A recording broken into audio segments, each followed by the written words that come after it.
Olá pessoas, bom dia, quase boa tarde já, né?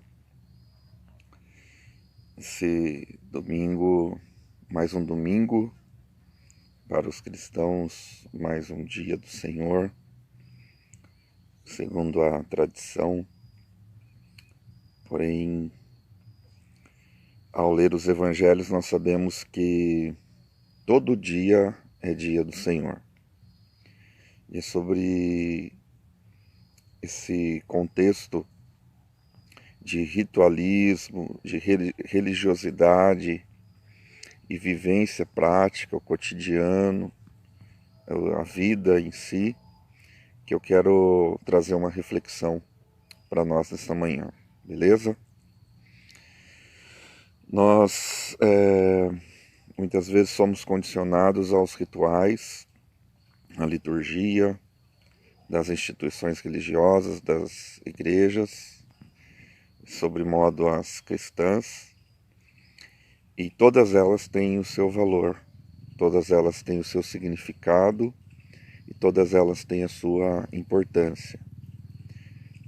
Toda crítica, apontamento ou contraponto que eu tenho colocado aqui para nós são para reflexão, para construção e não para uma crítica negativa, apenas para apontar erros, falhas ou até mesmo falar mal de igrejas, de instituições ou de religiões. Não é esse o nosso propósito aqui.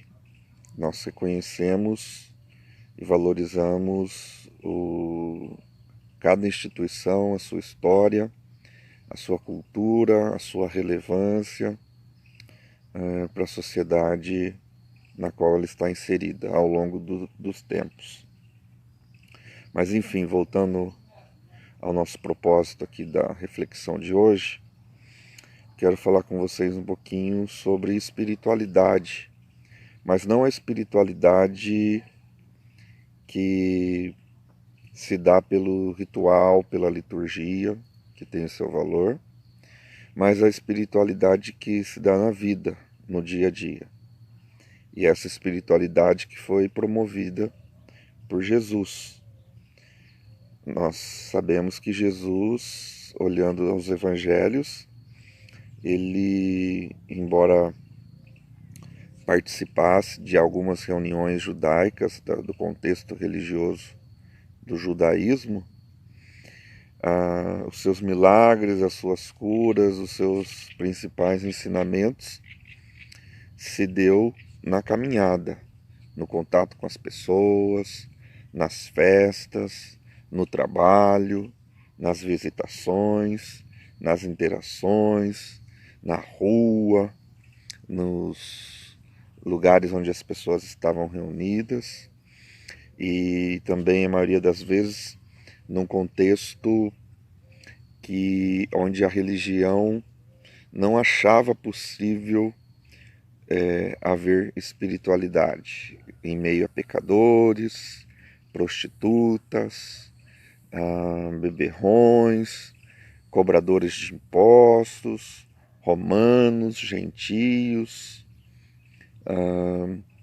pessoas pobres, marginalizadas, com problemas físicos, enfermidades, que naquele contexto a religião colocava muitas, muitas dasquelas enfermidades como consequências de pecado.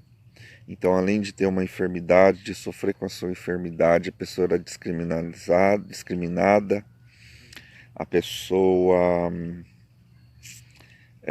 ainda era culpada por aquela enfermidade devido ao seu pecado. E Jesus veio então fazer um processo de desconstrução. Jesus, a espiritualidade pregada, ensinada por Jesus, muitas vezes ela é mais um processo de desconstrução do que de aprendizado, porque ela é muito mais simples do que muitas vezes a liturgia e os ritos religiosos nos impõem. Como que está aí a sua espiritualidade? Como você tem vivenciado a sua espiritualidade? Você consegue desenvolver a sua espiritualidade sem um mediador, sem um intermediário, a não ser Cristo? Você consegue desenvolver sua espiritualidade sem um líder religioso, sem um pastor, sem um padre, sem uma pessoa que está há mais tempo na igreja que você? Você consegue desenvolver a sua espiritualidade fora de um templo? Você consegue desenvolver a sua espiritualidade sem ser no dia do culto, no dia a dia? Você consegue ver e entender que o verdadeiro culto é a própria vida e que cada dia é uma oportunidade de cultuar ao Senhor?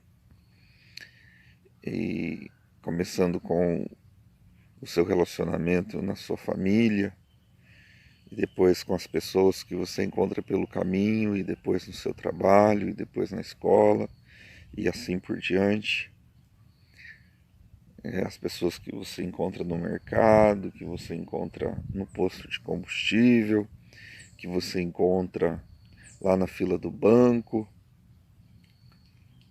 E assim nós somos desafiados pelo Evangelho a desenvolver a nossa espiritualidade. Então a espiritualidade, na perspectiva de Jesus, ela se dá na vida, no dia a dia. O apóstolo Paulo, certa vez, disse assim: quer comais, quer bebais, ou façais qualquer outra coisa, façam tudo para a glória de Deus. Então, comendo, bebendo, passeando, se divertindo, estudando, vivendo. Vivam de modo que vocês glorifiquem a Deus. Glorificar a Deus não é apenas pela fala, não é apenas por citações de versículos ou passagens da Bíblia, mas é pela sua dignidade, pela sua honestidade, pela sua sinceridade, pela sua humildade, por você valorizar o ser humano, valorizar as pessoas, até aquelas que pensam diferente que você, até aquelas que vivem de modo diferente que o seu. E você olhar nos olhos, é você compreender e encontrar a dignidade existente na vida de cada pessoa, que ela é merecedora do seu respeito, que ela é merecedora da sua atenção. Até quando o time dela não é o mesmo que o seu, até quando a posição política dela não é a mesma que a sua, até quando a posição social dela não é a mesma que a sua, o estilo musical dela não é o mesmo que o seu, mas você honra, valoriza a dignidade que existe nela por ela ser um ser humano, merecedora de todo respeito, merecedora da sua atenção e também da sua boa ação, que você possa fazer boas ações. E Jesus vai além, né? E diz que devemos fazer boas ações até para aquelas pessoas que não são tão boas assim para conosco. Aí está, então, a verdadeira espiritualidade proposta por Jesus e que eu quero deixar aí para sua reflexão e para sua aplicação prática aí dessa semana que se inicia. Valeu? Um grande beijo, um abraço aí a todos. Deus abençoe e fiquem com Deus.